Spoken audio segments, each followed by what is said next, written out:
दुलाराय मुलुगनाङैनो बर' हारिनि गेजेराव मानव गेदेर रुंसारि ब्रजेन कुमार ब्रह्म बिथांनि थैनाय सानखौ थामहिनबा 5 डिसेम्बरखौ थांनाय 5 बोसोरनिफ्राय जोङो दिनैसिमहालागै खेबबा खन्थाइ सान हिसाबै फालिबोदों बर' हारिया।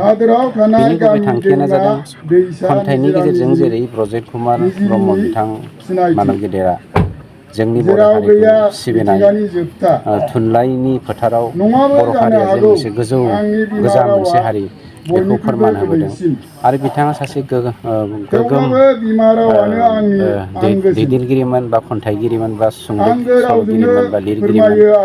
बिथांखौ मान बावनायजों लोगोसे गेदेमाफोरखौ मान बावनायनि जा जोंनि सर' बे सर'खौ खालामफिननो जोंहा गोनांथि जाना फैदों हारि दानायनि बेलायाव। मानोना गेरेमसा हारि दानायाव मानव गेदेर ब्रजेन कुमार ब्रह्म बिथांनि बिहोमाया जोबनो गैया। गतिके बेखौ फालिनाया जोंनि दायथ'। नुनो मोना होनब्ला गोरोन्थि जागोन, ओरैनो फकास जायाखै, गोबां दङ।